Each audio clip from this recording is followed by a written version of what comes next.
Welcome to the Kickass Couples Podcast. This is the place where we help committed couples who want to level up their marriage experience newfound clarity, hope, and confidence. We're Matthew and Kim, co-hosts and husband and wife. In 26 years together, we've seen a lot and never thought it could be as good as it is right now. We're here to help you successfully navigate the messy, dirty, and wonderful world of marriage. We believe all couples deserve and are capable of experiencing an extraordinary and fulfilling marriage. And each week, we're bringing you life lessons from real-life successful couples to help you grow and strengthen your relationship. We'll get started right after this message. If you want to learn how to experience the best, most fulfilling year of your marriage, we invite you to order Matthew's new book, Kickass Husband, Winning at Life, Marriage, and Sex. You can get it at Amazon.com or visit Matthew's website, www.matthewphoffman.com. Again, that's Amazon.com or www.matthewphoffman.com. And now, back to the show. This week, Kim and I have the pleasure of interviewing NBC affiliate Bloom show host and former news anchor Gayle Guyardo and her husband, Mark Pachowski, a successful CPA. Happily married now for 18 years, Gayle and Mark have created a beautiful blended family. Gayle already had 2 young girls when she and Mark got married, and then they had 2 more beautiful girls together. Tune in and find out how Mark and Gayle discovered the secret to success in creating one big, happy family. We are so excited today to have this wonderful power couple from Tampa, Florida, our old hometown, Gayle and Mark Pachowski. Welcome, and thanks for joining us on the Kickass Couples Podcast today. Thanks for having us. Our pleasure. Our pleasure. We're so excited to have you here. And you guys are in our old hometown in Tampa, sunny Florida. Is it winter weather there today, or you got heat? Or what's going on in Tampa? You can see it's practically glowing. The sun is coming through our back windows so much. Looks like we might be coming from heaven. Or, but it's beautiful. It's in the 60s. It's sunny. It's your typical Florida winter. Okay, well, we won't talk about the gray overcast and 30 degrees up here in South Carolina, but neckwear. Yeah, it's really cold outside. Thick sweater. No, we're so glad to have you guys here, and we welcome you to the podcast. And Gayle, I've had the pleasure of working with you on your show Bloom on NBC in Tampa, and we've known you for a long time. Our daughters are close friends. What a great relationship, and it's fun to kind of get to know you guys a little deeper. And so what we really want to start off with today, we want to hear from both of you on this. And Mark, I'm going to ask if maybe you'll go first, if you're brave enough. Of course. We would love to know, what do you think makes you two a kick-ass couple? Well, I think it's probably a hard answer to reflect, but I think it's a process of being together through the thick and the thin.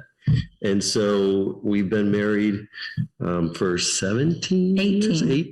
18 years together, 19. And so I think in order to be a kick-ass couple, you have to have history together, because if you're just a newlywed, I think everybody thinks they are a kick-ass couple when they're just starting to be journey through life. But I think the longer that you're married, you can then reflect on your history and look back and be like, wow, we had those great times. We had those maybe not so good times, and we endured through the whole process, to where if you look at your whole body of work as being married through those years, you can reflect and say, wow, that was pretty cool that we were able to go through those years together. And I think that's what makes everybody a kick-ass couple. Oh, well, that's a great answer. So what I hear you saying is it's thick and thin. It's everything together. Sure. It's not just wonderful highs, it's tough lows, but sticking through it no matter what it's been, and keep coming out on the other side better than you were. That's great. What would you add to that, Gayle, if you I think that I personally thought we were a kick-ass couple right from the beginning. But to Mark's point, this journey of life of raising, 4 children, I came to the marriage with 2 children, and they were basically like 3 and 4, teetering to 4 and 5 when Mark and I got married. And we have 2 children together, and we have been in a blended family now for the last 18 years. And even longer through our courtship, he knew my older daughters, Katie and Lindsay, which you guys know Katie very well, and Lindsay as well.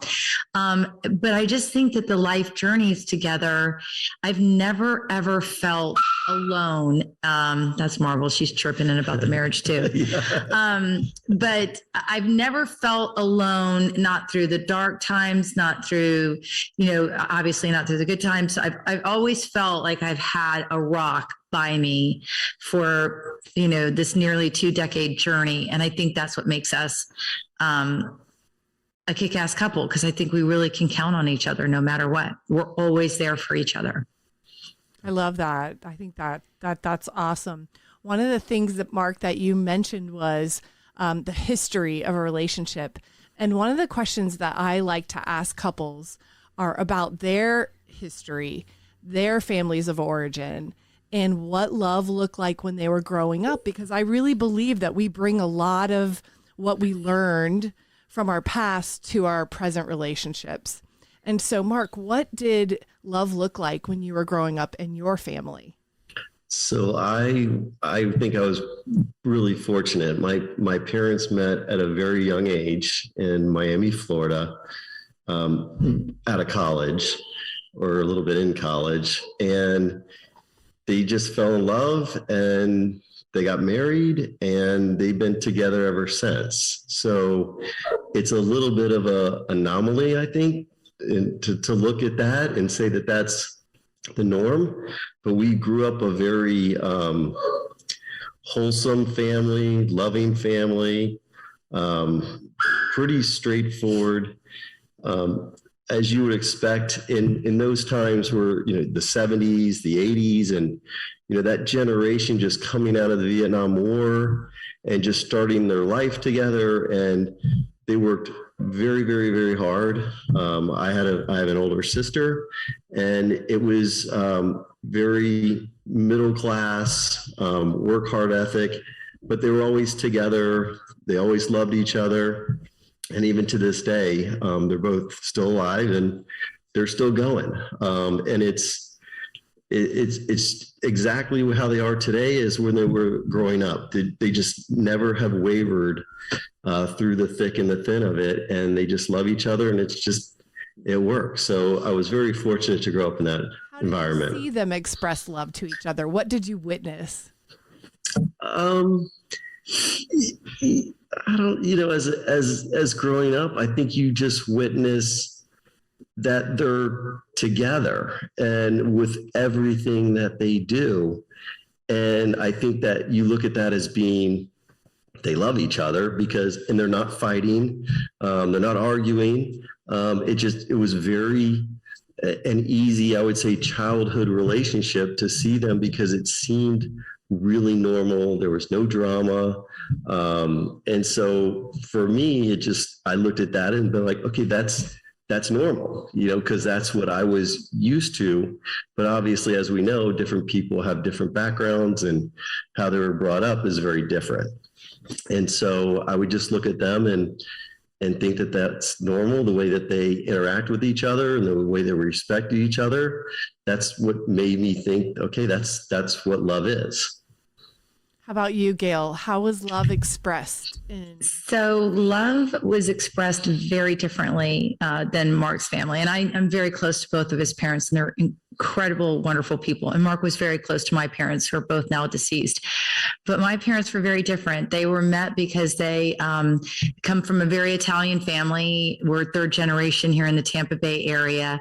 And, back in the day, if one Italian, hey, look at her, she's successful and he's successful, you two should marry.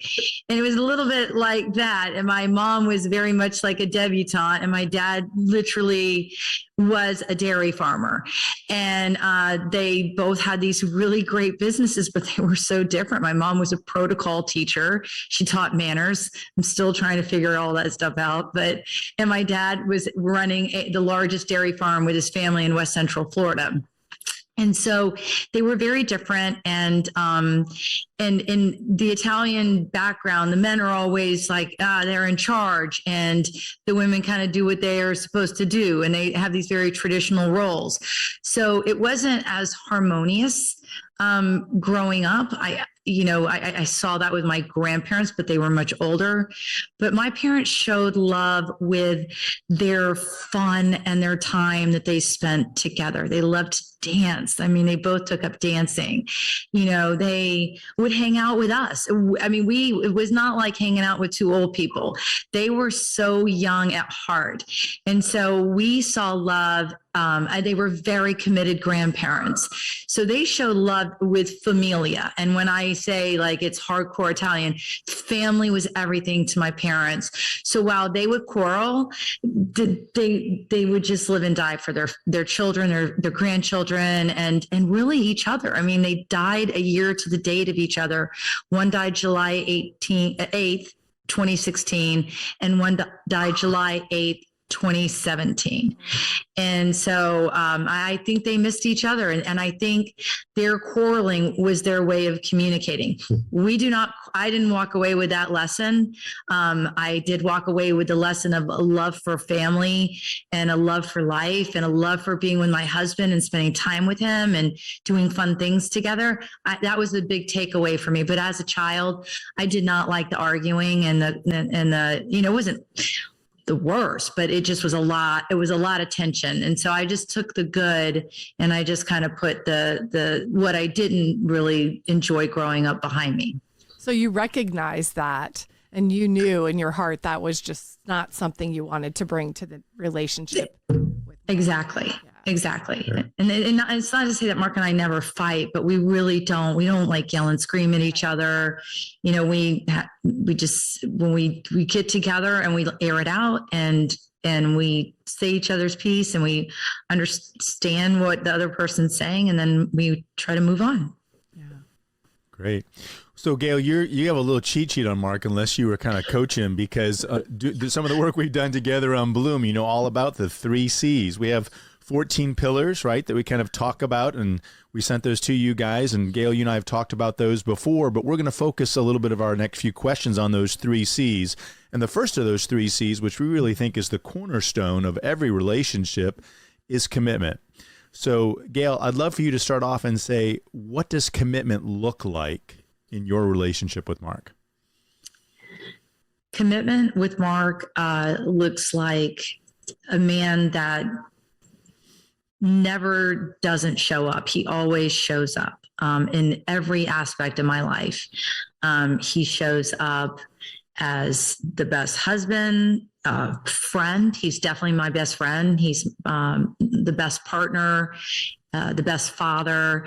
His commitment it never wavers. And that's just what it seems to me. I almost get teary-eyed. The commitment that he has is so strong that it is truly my number one pillar. It's what makes me feel more secure in life.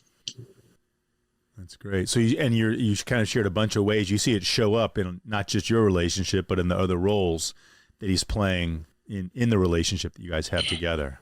Yes. That's great. How about you? Absolutely. How about you, Mark? How when you think of commitment in your relationship, what kind of things do you see show up with you and Gayle?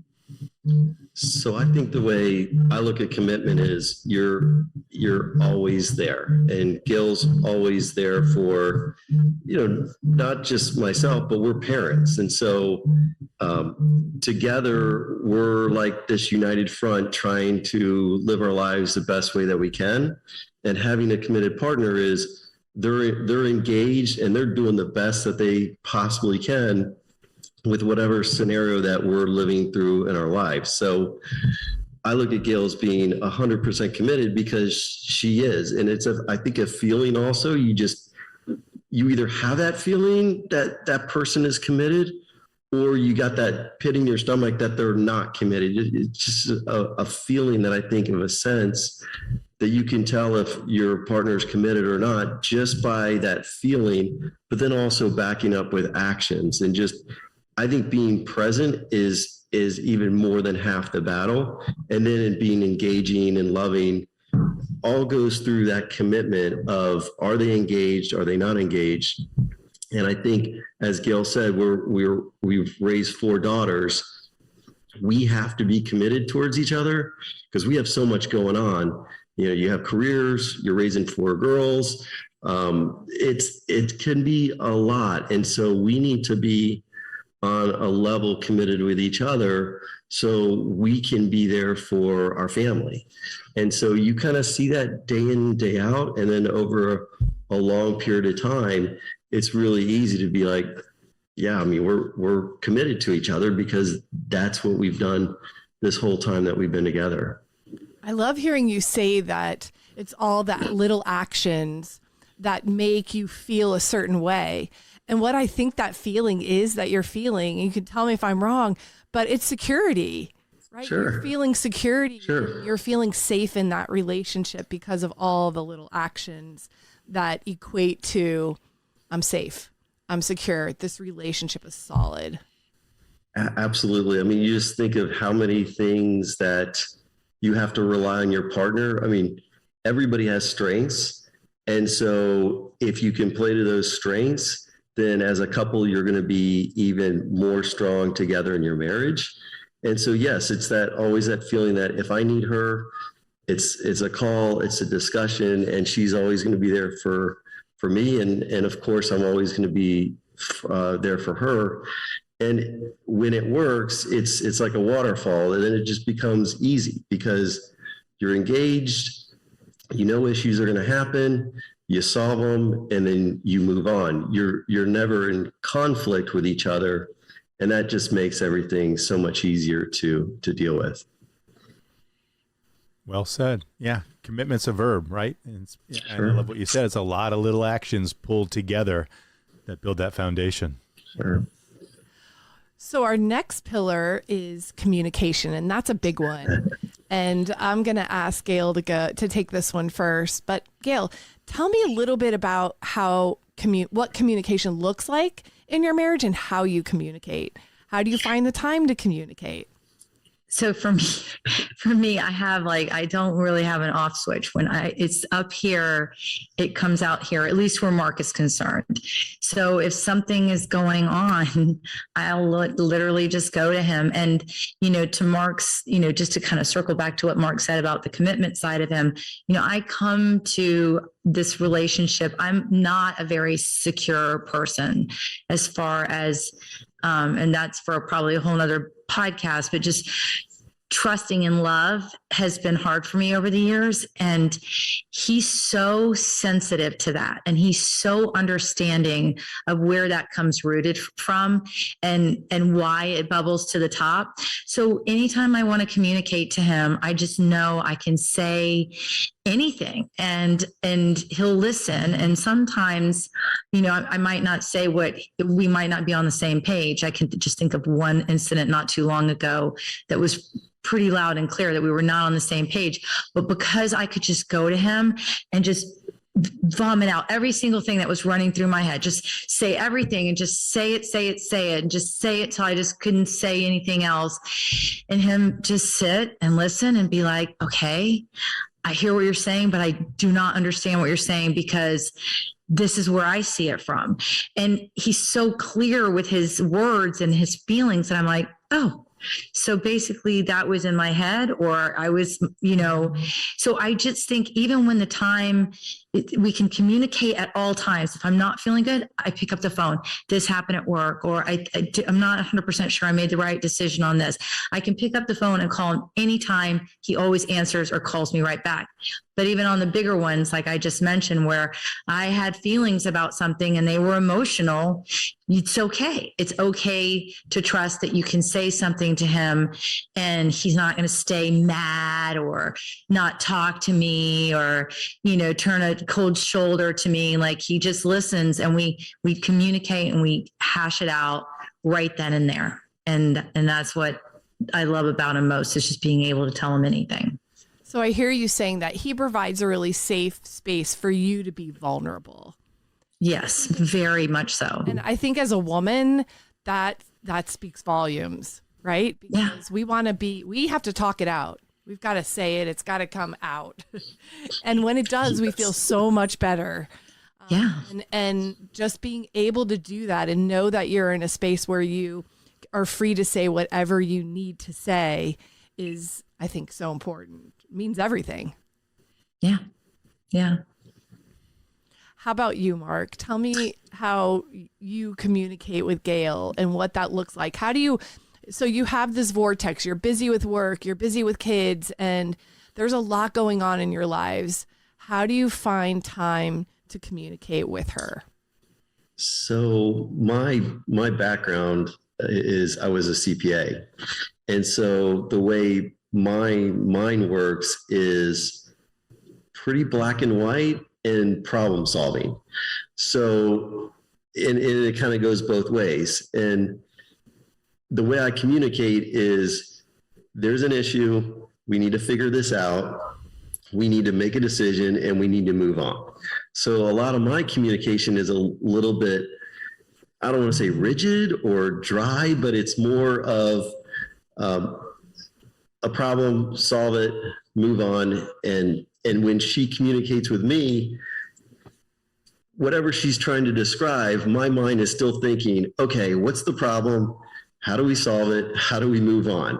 And that's just the way I think. Now, that might take a little while to get her to, go through the whole story or whatnot. Because I'm long-winded, basically. Because she's a little long-winded, but that's fine. But my mind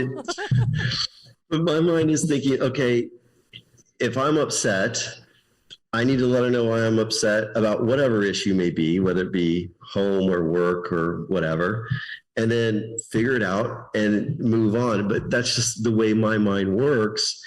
And I think also, although she's got a different personality than I do, it still works well because although she might, be venting or we're talking about a lot of different things, I still think every emotional thought you have leads into what's the solution? What are we going to do now that we've kind of aired this out of maybe a problem that we're having or some outside influence? There's always the next step is some type of solution. And so that's just the way my mind works. So when I'm communicating, I'm trying to get an answer from her, whether it's, what paint color do you like?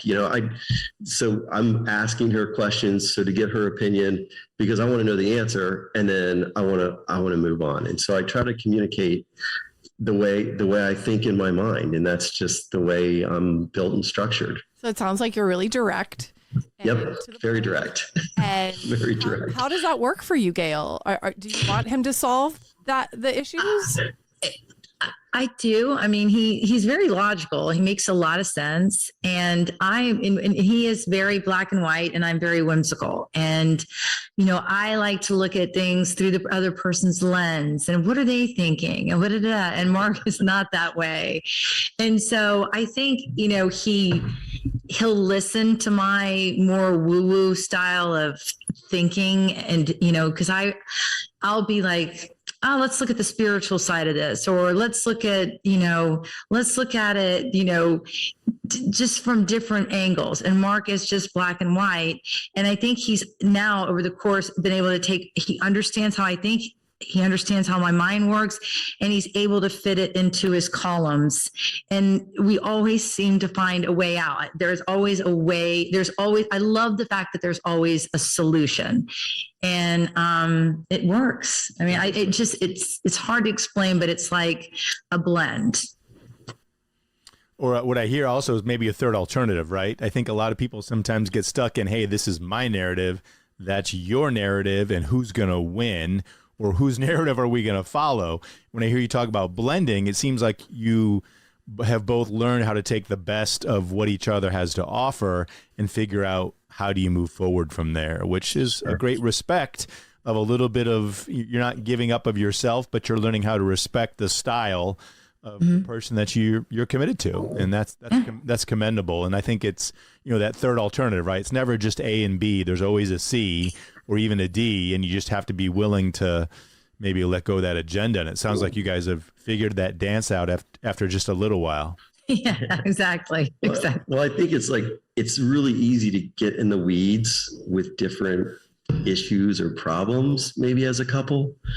And sometimes we're talking and we're discussing things back and forth, and then you're like, what does this even mean? It's not even relevant. Like, our lives are great, our kids are great. You start to self-reflect, and then some of that in the weeds kind of just really goes away a lot.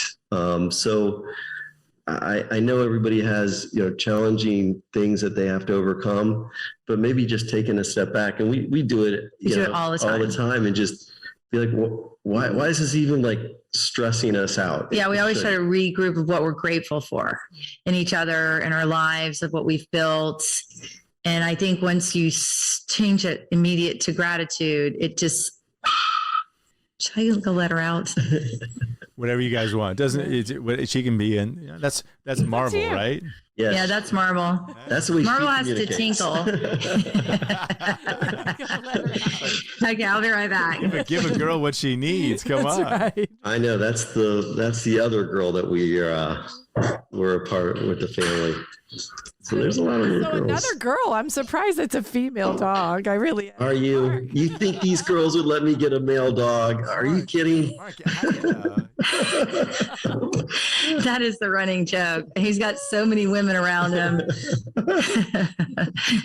Well, so that's interesting. I mean, I kind of want to ask a little follow-up question based on that. So, Mark, there's definitely a difference in communication style between people, but also male and female. I mean, there's a lot of stereotypes, and I'm not one to accept necessarily, stereotypes, but you're in an all-women household. A lot of women. A lot of women. Four girls, a wife, and then Marvel. A female dog. So how do you, how have you been able to deal with that and still be effective in, for example, we're talking about communication right now, right? So what have you had to learn to be most effective in not just the relationship with Gayle, but obviously in that family full of women? Any tips that you can share with us? Or things that, any aha moments? Yeah, I mean, it's definitely different. I mean, to have a bunch of daughters than probably a bunch of sons. Sometimes I think, just like we went through, like, you're trying to solve a problem, sometimes they're not, they're just expressing themselves, and they just need to express themselves. And so it's hard. I mean, your thought process one way, and if somebody's upset, one of our daughters upset, I'm thinking, what's the solution? What do I need to do to fix it? And Gayle would go and talk to them, and that's the fix. Like, that's it. Like, they just want to be heard, because they want to talk about whatever is bothering them. She's much better at that than I am. And so, you're good at it. He's selling himself short. When there's if there's like a major crisis, they'll call him first, and I'll be like, wait a minute. Like, all four of them are like, this happened. And I'm like, and I kind of take the role of, like, when they're super emotional, I'll try to go down into the rabbit hole and sit with them. And it's something I've tried to learn along the way, just to sit and hear what they got to say. And they have a lot to say, just like I have a lot to say. And then sometimes I'll go to him and I'll ask him, hey, what do you think I should do? And we talk about things in private. And then, so he communicates with them, I think, really well. Yeah. Like, he's very open to listening to them. And I think because he's been an influence in their life, that they'll always look for good men, because he's just that guy that's always there to hear them and solve the problem. Yeah. Or help them solve the problem. They do kind of know when to come to me and when to come to Gayle. I'll be like, oh, I heard from Lindsay. She needs this, and this.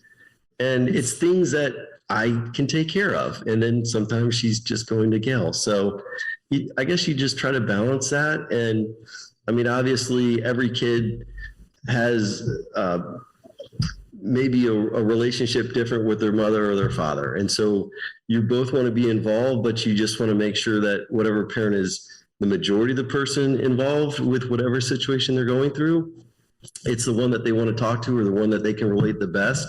of any situation, it's all hands on deck. Sure. Okay. When it comes to creating a kick-ass marriage, do you ever wonder what you could be doing better? Have you ever thought how helpful it would be to be a part of a like-minded community of other imperfect couples who want to level up in their number one relationship? Come visit Kickass Couples Nation, where you can talk with people just like you who are looking for ways to invest in and increase their joy, commitment, and fulfillment in their most important human relationship. You'll have access to a team of licensed marriage therapists, coaches, articles, podcasts, live webinars, and more.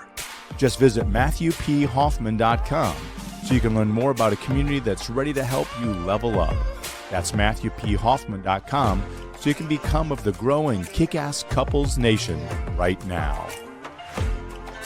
Well, so we're going to kind of lead into that third pillar we mentioned earlier, conflict resolution. So, Gayle, I know that, I know there's always rainbows and sunshine, and there's never any dark clouds in the relationship. But when conflicts might try to sneak up or peek out, how do you guys deal with it? So when there is that disagreement, when there is a differing of opinion on whether it's work or the kids or family or whatever it might be, what have you guys done to navigate those waters of conflict with each other? I think in a nice way, we call each other out on it. Like I get scattered and I'm bad at returning emails and I put too much on my plate and I don't get around to things as efficiently as I should because I'll be yes to everything and everyone. And Mark will be like, hey, and just like walk in the room. Yeah. Hey, so-and-so's been emailing you and we got to get an answer on this. And you're really starting to worry me that we're not going to move this project forward or this isn't going to happen because you're not paying attention. And I need you to focus. So, tune in. Yeah. So Mark will be like, you take on too many things. You say yes to everybody and this isn't moving forward. And I literally will I think the biggest thing that we try to do is I'll stop and I'm like, oh, I hate to admit it, but he's right. And so, I'll try to recalibrate and, same with him. I'll just walk in the room and say, hey, I got a problem and this is what it is. And most of the time he'll be like, I don't think that's a problem or you're being ridiculous or something like that. But we just are like a dog with a bone, I think, until we get the conflict resolved. Wouldn't you say that that's the case? I would. I mean, I think we're talking about issues that come up and those could be a lot of different things in people's lives. And I think it's a matter of just trying to figure out the other person's point of view and what's going on and making a decision that we think is the right one together. Yeah. And nobody really digging their heels in with any one topic. And I think we do a really good job of, we figure it out, we talk it over, and we kind of move on because there's a lot going on. Like I said, with the kids, with the work, But in the interest of full disclosure, I definitely am the one that I'll get hung up on something. Sure. And for example, I just Mark and I crave that constant, I crave a lot of attention from Mark and I get a lot of attention from Mark, but then I'll be like, I'm not getting enough attention. And so sometimes they're sometimes it'll be things that will, like I was saying earlier, that might bubble to the top with me and they will be almost pattern like. But even with those things, I think we've learned to just go in and just throw out the feelings. Like I was saying earlier, just sometimes we might not want to hear how the other one's feeling because it's a wake up call to me that I'm not organized enough or I don't manage my time well enough. And sometimes I'll tell Mark stuff, but whatever it is, I think the answer to your question is the constant just throwing it out there. Because I think the more, and that's maybe the Italian part that I brought to the table from my parents, is that we don't fight, but there's definitely not anything that stays inside and brews for very long. And And so I think that's how we communicate and argue. I think it's also, conflict among, two people can really come off the rails depending on what their actions are. So if I was staying out late at night, all night on, which you would never do, which I would never do on Tuesday, Wednesday, Thursday, there is going to be a lot of conflict in our relationship. So if you're in a box that you're both dedicated towards and you're always present and you're always with each other, there's not a lot of conflict. Yeah, we really don't. I mean, we're not rainbows and unicorns, but we really try so hard to show up in a way that we know the other person has expectations of, and vice versa, that we don't leave a lot of room for conflict. I mean, like when I tell you that I'm needy of love, it's not because he's not giving it to me or he's somewhere else or whatever.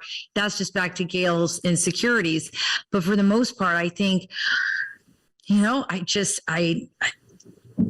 just know how he's going to want things, or how, I think understanding our languages of love, like what the other person thrives off of, and constantly feeding that, it just takes out. And I hate conflict more than anything in the world. And so I think we kind of live our lives to try to not avoid it by ignoring it, but just by managing it constantly and not letting it get out of control. I think that's what we do. How we manage conflict is we just manage it. We put out these fires right when they're happening. And so what I hear you saying is that you are constantly in communication with each other when there are issues, when conflict does arise, so that there are no really huge blow-ups ever. Sure. Right. And this boils down to the little things, like, I'm going to just make sure, because I know I'm going to have a busy day and he's going to be picking up slack for me and I don't want him to get frustrated. So I'll try to tee up the house. I unload the dishwasher, do this, do that before I leave. Like, we try to do things for the other person so that if one of us has to throw weight on the other on one day and it could get aggravating, or or like with me again, back to, you committed to that, or you're going to go MC that. And, but I'm like, okay, let me take off his plate so that when he does step in, and vice versa, we've got it covered. Like we've tried to balance the scales before the scales go off balance. Sure. And a term I heard both of you guys say in each of your descriptions is understanding.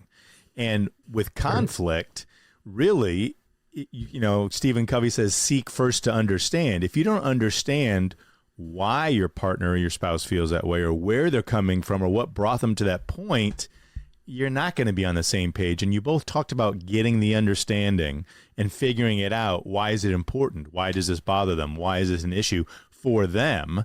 And then how can I best support you? And Gayle, you gave a great example about, man, I know that if he's stepping up to be there for me, then I got to try to step up and be there for him. And it's a desire. It's not quid pro quo. It's not like, I didn't hear you say, I have to do it because he did it for me. You're saying you want to do it because you want to clear the decks a little if you can, because he's doing the same thing for you. And that's a great dance. And I appreciate the whole idea of really finding that understanding. It's like, what's the dream within the conflict? Like, why does this really matter to them? It's not about, it's not about that she's emceeing yet another event. It's that she forgot to do something else, or right. And so you kind of figure out what's the real issue there. And it sounds like you guys have figured out a way to do that. And then Gayle too, you said, take care of the things when they're little. We've kind of heard that before. Brad White, a pastor, goes, man, unless you want to become a full-blown dumpster fire, you got to deal with stuff as it comes up, right? Because if you don't, it festers or brews, like you said, and then it's really hard to control. And I think that's wonderful advice, is to figure out, how do we handle the small things now so they don't become big things later? Absolutely. Well, we have 14 pillars that we believe it takes to make a successful relationship. We just talked about the first 3. Do you have the list of the 14 pillars? I do. So Mark, of the remainder of the pillars, is there one that really resonates with you? One that stands out to you? And if so, tell me a little bit about why.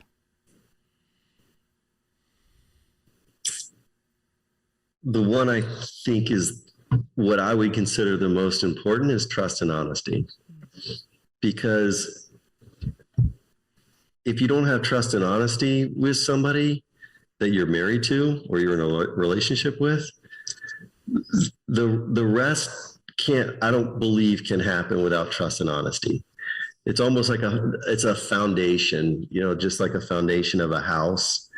If you don't have trust and honesty, I guess you could have fun and humor, but it's not going to be, you're not going to have that unity. You're not going to have selfishness, lasting love. I believe you're not going to have any of those others. So first and foremost, I think you have to have trust and honesty, and then you can build, I think all of these others come along with it. But I think it's really hard to be in a relationship that you're not honest or you don't trust the person that you're with. Well so I would think that's the most important in my mind. How about you, Gayle? Is there one that really stands out or resonates with you? I totally agree with Mark on the trust and honesty, but then I also am glancing down the list, and I really am into appreciation, because I feel again that I'm so very lucky to be in a trusting and honest relationship and a committed relationship.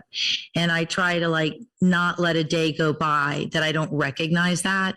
And I feel the same, about our kids. I get up and I'm grateful for our family and all that we have, but I'm just so appreciative that this is what it is, that I work to keep it intact all the time, because that's what you would do. You would serve whatever you're appreciative for.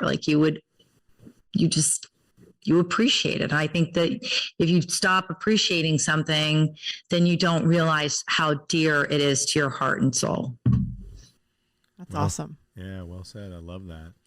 So you may have heard the expression that success in one area of your life kind of bleeds or spills over into another. And Kim and I are big believers in what we call spillover thinking. And in other words, you guys have a solid relationship. We have a solid relationship. And we think the good that's in that relationship is the center of our lives, and it spills over into other areas. I'd love to hear from each of you. How do you see or feel the goodness of your relationship has spilled over into other areas of your life? Can I start with that one? Go for it. So I believe that by sticking on these pillars, which we, have read over, and we definitely agree with all 14 pillars, I think the strong relationship has allowed us to grow professionally in a way that I'm not sure that we would have been able to grow apart from each other. I think we both would have done well in life, but I think that constant lifting has helped us find what we love to do, be successful at what we do, and then turn around and share whatever abundance there is in life with our children and our family. And, and to try to not just, we're going to build up our fancy careers and whatever, but take all of our hard work and reinvest it into our lives and our family and our personal growth together. And I think that it's helped us I think it's helped us both thrive professionally. And it's not like to say we're our salaries are over the top rock starry, but we have grown together so much more than I think we would have grown. I mean, I think we're successful together and successful separately, and then it helps us build a better life together. Yeah, I would agree.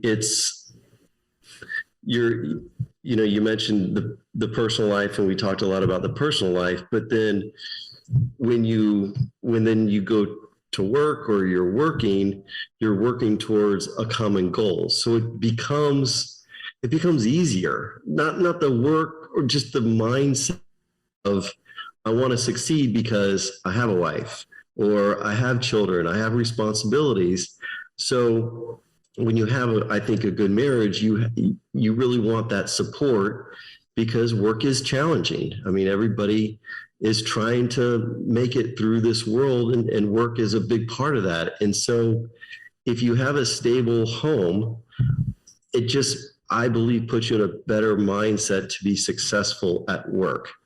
If your home life is chaotic and toxic and it's just not, all these pillars are not present, it would be really hard to go to work every day. Or to set goals together that you want to achieve together, or dream together. You know, a lot of like, you know, you look back and we have so many dreams together, and then you wake up one day and you're like, that dream came true. Like, it might have taken years, it might have taken 5, 10, but everything we've ever dreamed about and everything that we put in our, like, we don't have an actual vision board, but our vision board as a couple, those visions tend to come to fruition more together than it would ever happen apart. I know certain in my heart that I wouldn't be where I am today in life without Mark. I can say that 110%. There's not a doubt in my mind.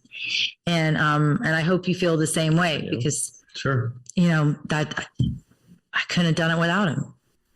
That's great stuff for our listeners, because when you feel that way about each other and you're expressing that within your family, it can't help but overflow into everything else that you do.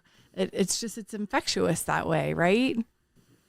It is. It really, really is. Absolutely. Because once you walk out the door of your house, it's not like you leave all your problems at home. You're that person, you're going to work and you're interacting with coworkers, and everybody has a boss. It's the same thing that if your work life is very traumatic, or it's not where you want to be, and things are not right in the work life, that can easily bleed into the home life. And so if you have a good balance at home, I think you're going to be more successful together in the workplace and in whatever career that you want to undertake. And if you have that support, I think it just makes it so much easier.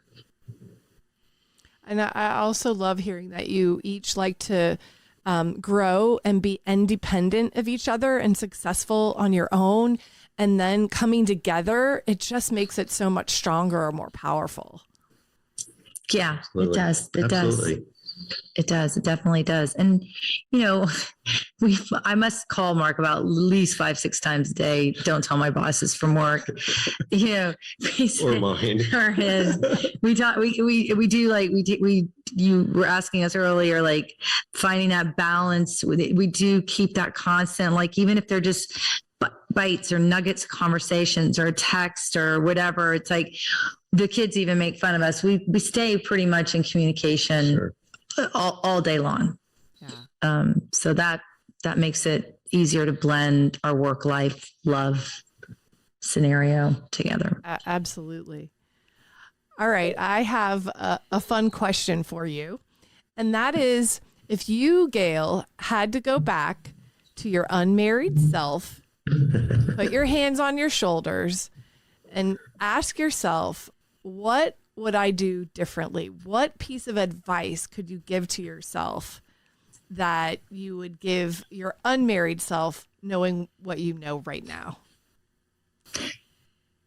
So if I could give advice to my unmarried self, I would say 100% to know when you do reach the point of getting into a relationship and you're going to take this leap of faith, to really go to your soul, your heart and your soul and your gut, really, about why it is that you're with this person.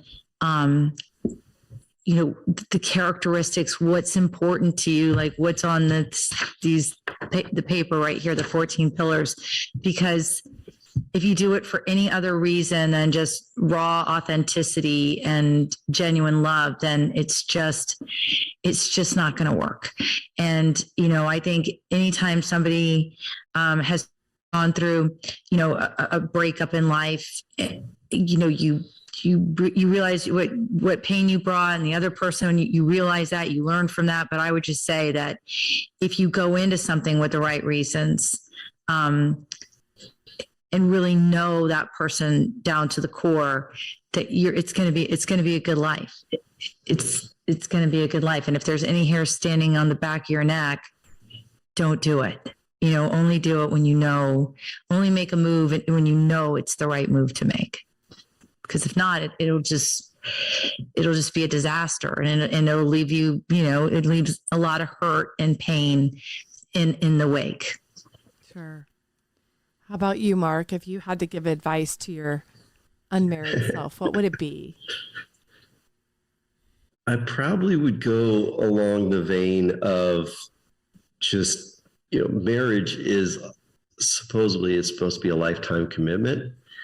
And so whoever you're dating or considering marrying, that you really look out for any signs that, and it's hard, that this might not be the right fit for you. And to just take things, slower, and things will come your way eventually. So there's no rush. I mean, obviously there's no rush to get married. And this is me, my unmarried self, telling myself this. And you really want it to be a thoughtful decision, and maybe some of those emotions need to be put aside, and you just reflect and say, is this really who I want to spend the rest of my life with? Now, you could still go through all of those decision-making process and marry somebody that either turns out to be what Gayle and I have in our relationship, or it doesn't. But if you're making a good faith effort, then everything, I think, is going to be okay. Yeah, I think if you're really raw with that person in the upfront, and they can accept the real you, like you're not putting on pretenses or trying to be something that you're not to seal the deal. I think if you let them see that vulnerability and that rawness inside of you, and if they're okay with that, then the cards are on the table. Sure. Great. Well, thank you guys so much for the pearls and the sharing and giving us a peek under the hood, behind the curtain of what goes on in that relationship. We are grateful to you all. And if somebody wants to find out more about you guys, what you do in your careers, or where to find you, Mark, how would they connect with you or learn more about you and what you're doing? Give my email address. Yeah, sure. My email address is my full name, markpichowski@yahoo.com. And anybody can contact me with any questions. If you have any surety bonding questions or No, this isn't business related. no, just kidding. But we all have friends, and we all have friends in different stages of relationships. And I think if anybody needs a friend, maybe outside of their group, that needs ask a question or help or anything, it's always good to phone a friend, and anybody can contact me anytime they want. That's very generous and kind. Gayle, how about if people want to learn more about you and what you're doing?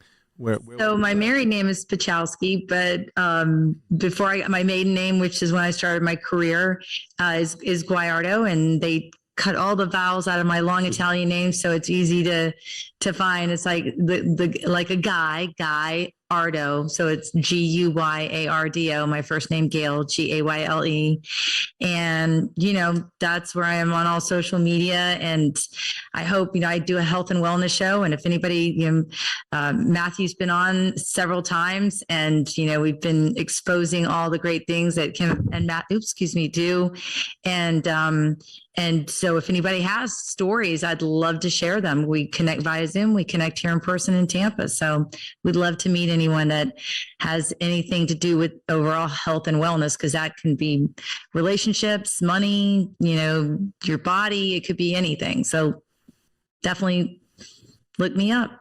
Terrific. Awesome. Well, I want to thank both of you for your authenticity and for showing up today. we're really grateful that you were able to be with us and share all of the good pearls that you have and wisdom as well from your relationship with all of our guests. A lot of great knowledge. Thank you for your time. We look forward to connecting with you guys again soon. All right. Great. Thank Thanks, you so guys. much. It's been fun. That's all we've got for this episode of the Kickass Couples Podcast. If you like the content of this show, you'll love Matthew's newly released book, Kickass Husband, Winning at Life, Marriage, and Sex. To receive a digital mini book of quotes and images from the book, all you have to do is rate this show and leave a review in Apple Podcasts, Spotify, or wherever you tune in to listen. Then email us a screenshot of your review at podcast@kickasscouplespodcast.com, and we'll get it over to you right away. Until next time, remember, happily ever after doesn't just happen, it's on purpose.